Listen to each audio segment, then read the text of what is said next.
साथियों नमस्कार, मैं निर्भय कुमार फिर से एक बार आप सभी के सामने उपस्थित हुआ हूं। साथियों, आज का जो मेरा विषय वस्तु है वो है एग्रीकल्चर से संबंधित। आप कृषि से कैसे जुड़कर बेहतर व्यवसाय आप कर सकते हैं। कृषि अब वो छोटा व्यवसाय नहीं रह गया। अब जिसे आप पहले हम सिर्फ घर के राशन के लिए जो कृषि करते थे, अब वहाँ तक सीमित नहीं रहा। अब कृषि एक बहुत बड़ा उद्योग हो चुका है।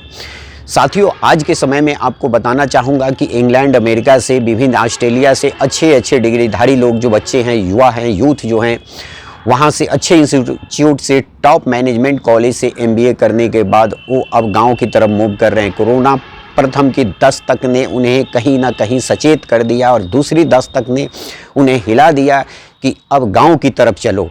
गांव में ही बेहतर व्यवसाय है और सुरक्षित भविष्य है। साथियों, इसी को लेकर मैं आज आप लोगों के सामने लेकर आया हूं हॉर्टिकल्चर डिपार्टमेंट से संबंधित वह कृषि जिससे आप अपने भविष्य को सुनहरा बना सकते हैं। देखिए साथियों, एग्रीकल्चर डिपार्टमेंट में 4 विभाग होते हैं, उसमें से एक सब विभाग जिसका नाम हम बोलते हैं हॉर्टिकल्चर डिपार्टमेंट। हॉर्टिकल्चर डिपार्टमेंट जिसे आप हिंदी में उद्यान विभाग बोल सकते हैं। उद्यान विभाग जो है साथियों, आपको विभिन्न तरह के कृषि के लिए, कृषि में ध्यान रखिएगा। उद्यान विभाग को पहले मैं आपको ये शेयर आपसे करना चाहूँगा कि उद्यान विभाग के अंदर आता क्या है। फलदार पेड़, आप ध्यान रखिएगा, जो सिर्फ जिस पेड़ में सिर्फ फल लगते हैं वो फलदार पेड़ आता है उद्यान विभाग में, जिसको प्रमोट करने के लिए केंद्र और राज्य सरकार अपनी खजाने को खोल दी है। साथियों, आपको शायद पता नहीं होगा, लेकिन मैं चाहता हूं बहुत लोगों को पता है, लेकिन और लोगों को भी जानकारी देना चाहूँगा। यदि इस व्यवसाय से, आप कृषि व्यवसाय से, हॉर्टिकल्चर डिपार्टमेंट के व्यवसाय से जुड़ना चाहेंगे तो आपको आर्थिक समस्याएं भी नहीं आएगी, क्योंकि इस डिपार्टमेंट द्वारा, सरकार द्वारा, केंद्र और राज्य सरकार द्वारा मुँह खुल के, माने बोरा जो समझते हैं ना, बोरा का मुँह खोल दिया जा रहा है, इतनी सब्सिडी दी जा रही है।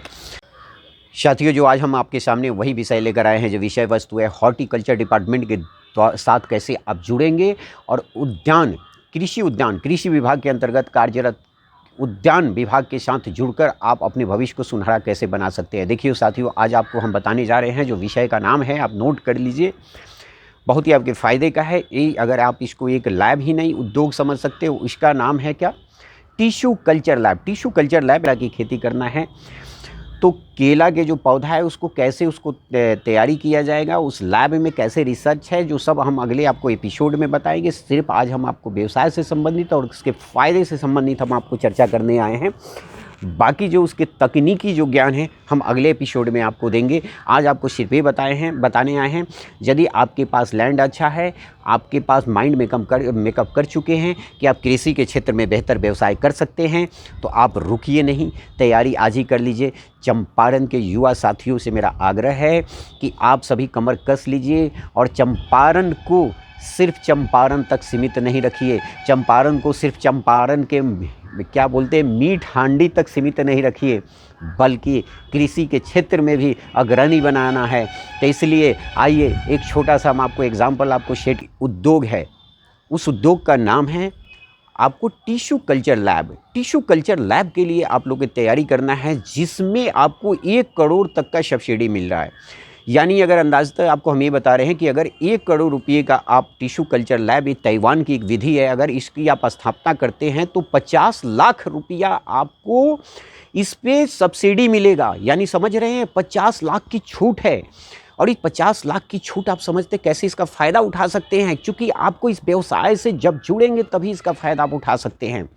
फ़ायदा उठाने का मतलब कि गलत काम नहीं, बल्कि आपको एक सपोर्ट दे रही है सरकार, चाहे केंद्र सरकार और राज्य सरकार। तो आप टिश्यू कल्चर लैब में आप स्पेशली विशेषकर इस समय सबसे ज़्यादा जो कृषि हो रहा है, खेती हो रहा है, उसका नाम है बनाना, जिसको केला के बोलते हैं।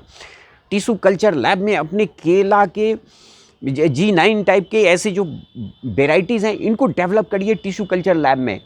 टिश्यू कल्चर लैब में इसको डेवलप करिए, और डेवलप करने के साथ ही नहीं, बल्कि आप मार्केट में, अपनी जैसे ग्रामीण क्षेत्र में युवाओं के साथ मीटिंग करिए, यूथ के साथ बैठिए, अलग अलग गाँव में जाइए, क्लब में उनके साथ मीटिंग करिए, उन्हें प्रेरित करिए कि खेती करें। ध्यान रखिए, उद्योग स्थापित करना आसान है, लेकिन उद्योग को चलाना बहुत मुश्किल है। उसके लिए नीड क्रिएट करना पड़ता है। आपको एक गांव में जाना होगा, हर लोगों से मिलना होगा, उनके अंदर नीड क्रिएट करना होगा कि आप कृषि व्यवसाय से जुड़ें।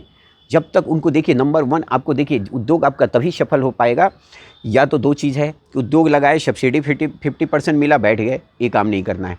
उद्योग लगाइए, 50% सब्सिडी जो सरकार दे रही है आपको, उद्योग को बढ़ाने के दे रही है और आप पे अतिरिक्त बोझ न पड़े उसकी सहायता के लिए दे रही है। तो इसके लिए, स्थापना के लिए सबसे पहले, अब इसके लिए मार्केट की सबसे बड़ी चैलेंज जो आपके पास आएगी कि आप यदि उद्योग स्थापित कर लेते हैं तो फिर इसको चलाएंगे कैसे। देखिए, अब आप क्या करिए कि सबसे पहले चंपारण में हमने ले लिए, चंपारण में एक क्षेत्र पकड़ लीजिए, जैसे अरेराज हो गया। अरेराज में अभी क्या है कि पहाड़पुर के लोग काफ़ी एक्टिव हो रहे हैं और पहाड़पुर, हरसिद्धि आसपास के लोग हॉर्टिकल्चर डिपार्टमेंट से मिल रहे हैं और मिलकर वो टिश्यू कल्चर लैब के लिए अप्लाई भी कर चुके। देखिए साथियों, टिश्यू कल्चर लैब के लिए काफ़ी युवा आ रहे हैं। 50% लोन माफ़ होना मतलब सब्सिडी आसान बात नहीं है। 1 करोड़ की लागत में 50 लाख माफ़ हो रहा है और आप समझ रहे हैं इस उद्योग से आप कितना अर्न कर सकते हैं, सोच नहीं सकते हैं। तो साथियों, शुरुआत इसका अभी आप कर दीजिए और आगे जो भी आपको हेल्प चाहिए बात करिए मुझसे, जी किस प्रकार स्थापित करेंगे, क्या बेहतर मार्केट क्या होगा, कैसे एक्सपोर्ट आप कर सकते हैं, कैसे एक राज्य से दूसरे राज्य में अपना फल भेज सकते हैं, सब्जियां भेज सकते हैं। इसके सभी सुझाव हम अब विकल्प हमको बताएंगे, बेहतर से बेहतर विकल्प क्या हो सकता है। साथियों, पहले आप इस टिश्यू कल्चर लैब स्थापना करने के लिए सोचिए और इसके लिए मार्केट कैसे किसान को प्रेरित करना है, किस प्रकार किसान कनेक्ट होंगे, ध्यान रखिएगा।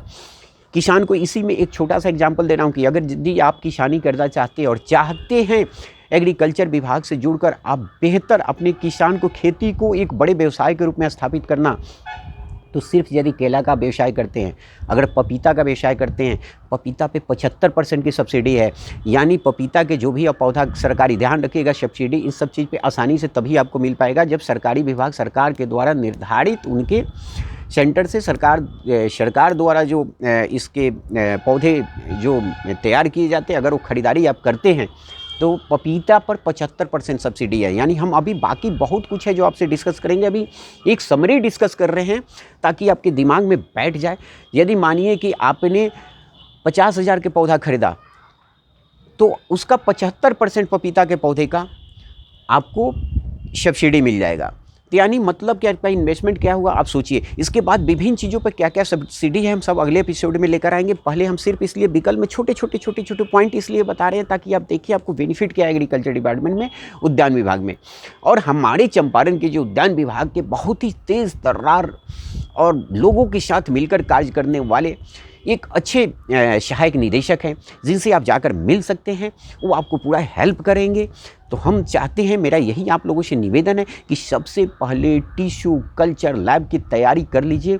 कहाँ आप स्थापित करेंगे, कैसे होगा, आप आकर उनसे मिलिए, उद्यान विभाग के असिस्टेंट डायरेक्टर से मिलिए, उनसे समझिए और इस व्यवसाय को करने के लिए तैयार हो जाइए। 50% आपको सब्सिडी मिलने वाला है। सोच लीजिए, आप एक उद्योगपति बन सकते हैं, एग्रीकल्चर की दुनिया के बादशाह बन सकते हैं। तो तैयारी आज ही कर लीजिए साथियों। धन्यवाद, नमस्कार। फिर मिलते हैं अगले एपिसोड में। खेती के किस किस पौधे पर कैसा सब्सिडी है सभी लेकर हम अगले बार आएंगे। किस तरह आप मार्केट बनाएंगे, कैसे दूसरे मार्केट में पकड़ बनाएंगे। मेरे चंपारण के साथियों तैयार हो जाओ, क्योंकि उत्तर प्रदेश में मैंने देखा वो लोग जो 4 साल 5 साल पहले उनके 10,000 रुपये की सैलरी उनके पास नहीं थी, आज वो सभी करोड़पति बन के बैठ गए हैं सिर्फ केला के व्यवसाय से। वो केला के व्यवसाय मामूली डेली उनका प्रतिदिन उनके खेत से 20-20 ट्रक रवाना हो रहे हैं। ये कैसे हो रहा है? सिर्फ उन्हीं की खेती नहीं है बल्कि आजू बाजू सभी लोगों को खेती के लिए प्रमोट करते हैं। सभी लोग किसान खेती करते हैं, सभी का वो माल खुद खरीद लेते हैं फल और खुद वो एक्सपोर्ट करते हैं। तो साथियों, एक से कुछ नहीं होता, अनगिनत हाथ को आपके साथ होना चाहिए।